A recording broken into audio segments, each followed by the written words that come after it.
He's up. That's good. I don't need to look at my list because Graeme's ready. To the stage, Graeme Dyer! Ah, yes. Well, good evening. My name is Graeme, and hey, look, I really love Canberra. I used to live here. I used to actually work. There's this board game store in the city. That was pretty fun. And I love running and cycling, and Canberra's really great for that sort of stuff. So, but I started doing yoga recently. But look, if I tell anyone I do yoga, they get the wrong idea straight away. I don't know if anyone else gets this. Who here has done yoga before? Okay, good. Quite a lot of you. Okay, who here has done yoga before badly? Yeah, me too, right? But when I tell people, oh, I do yoga, they're straight away like, oh, wow. You must be so flexible. No. This is the physique of a man who is very good at PowerPoint. The reason I do yoga is because I'm not flexible. Okay, if I told you, yeah, I'm doing an anger management course, you wouldn't be like, oh, really? You must be very good at staying calm and collected in stressful situations. So, I do my own accounting. Not tax accounting. I'm not good at things. I mean, I do my own moral accounting. It used to be easy, but it's getting harder. I find the more I learn about the world, the harder it gets. A friend of mine recently gave me a gift for my birthday, this book, Sapiens. Has anyone read that? Yeah, so it's a history of humankind and how we've sort of come to dominate the planet. And, I mean, I was really grateful to read it. It really opened my eyes. I became more aware of, the impact we have on the planet and also the harm we cause to animals, which I'd actually never really thought about seriously before.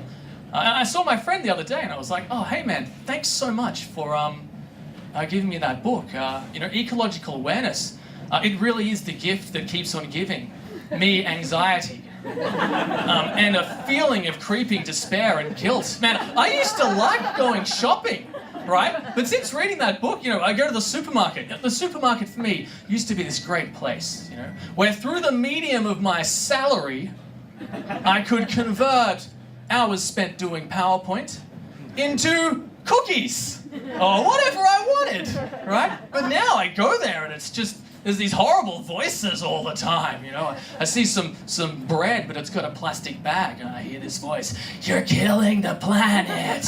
And then I'm like, oh, I'll get some eggs. I reach for the eggs and I hear, animals have feelings. I'm like, I really want some pork sausages. And it's like, pigs have a conscious experience and also are able to play computer games.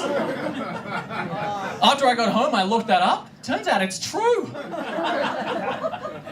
Anyway, by the time I get to the checkout, right, I'm like an emotional wreck, seriously. And I've got all this weird stuff in my basket. I've got these eggs that are free range and organic, and they cost $12 per egg, right? And then there's all this health food. I don't even want that. But somehow my brain thinks, the damage and harm that is caused by the sausages is counteracted if you have a nice quinoa salad with pomegranate. Does anyone else's moral accounting work like this? Things that are good for your health and things that are good for the planet's health are somehow confused? It makes no sense, right? I mean, me being healthy, that's not good for the planet, right? The longer I live, the more of this crap I buy. If I were to do something really good for the environment in that supermarket, I should just have a heart attack, Just right there in the checkout, right? The lady would be like, oh my God, are you okay? Should I call the hospital? And I'd be like, no, it's fine. I'm just reducing my carbon footprint.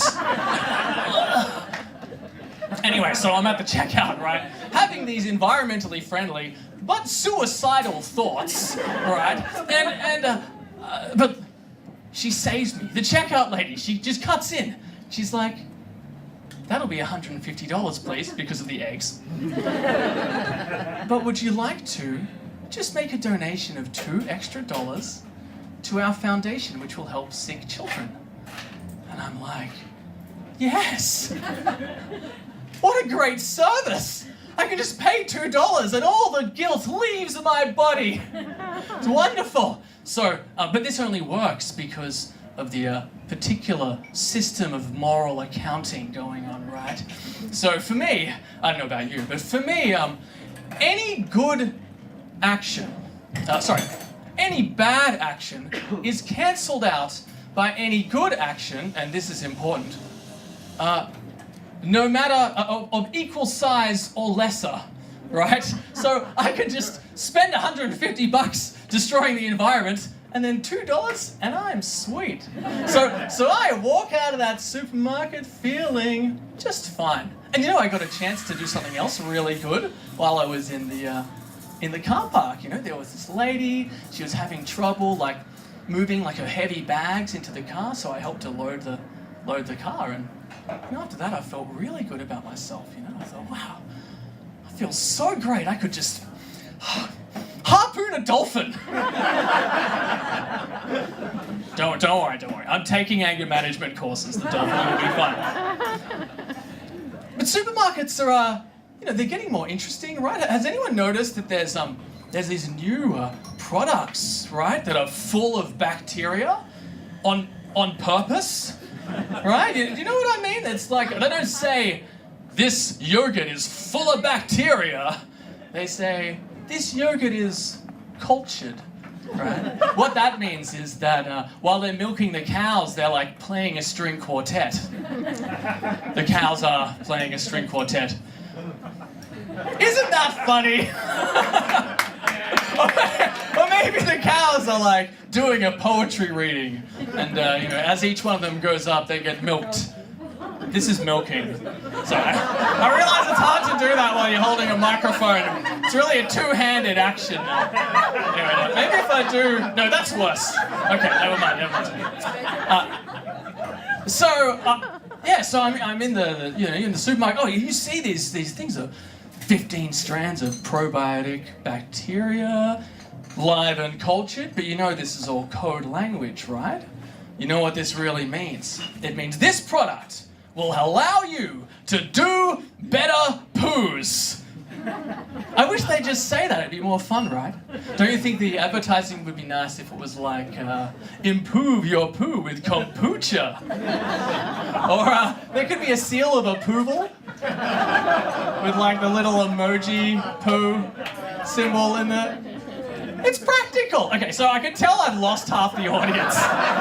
So obviously not everyone here is on board with this whole gut health phenomenon, right? For those of you who don't know what I'm talking about, let me give you a summary, right? So, turns out there's all these connections between our mind and our gut, right? Like, and our gut. And the bacteria in our gut is like emotionally connected to our brain. There's actually 100 million brain neurons in your gut. And this is not made up. That is the same number, or approximately the same number of neurons as in the head of a cat. Yeah. So when you get a gut feeling about something, that's actually a very wise cat in your gut talking to you. So when you meet someone and you like them and they like you, and it's going well, and then things start moving a bit quickly, right? And then suddenly they're asking if you want to move in with them, and your brain's like, whoa, no, don't do that. That's crazy. It's only been 3 weeks. But deep down you're like, oh no, but I love this person. I have to move in with them. And so you move in with them after you've only been with them for 3 weeks. Yeah, so that's like you just got relationship advice from a cat. So what I suggest to you all is if you want to improve the intelligence of your cat, eat lots of sauerkraut, kimchi, and kombucha, and make good life decisions. Good night!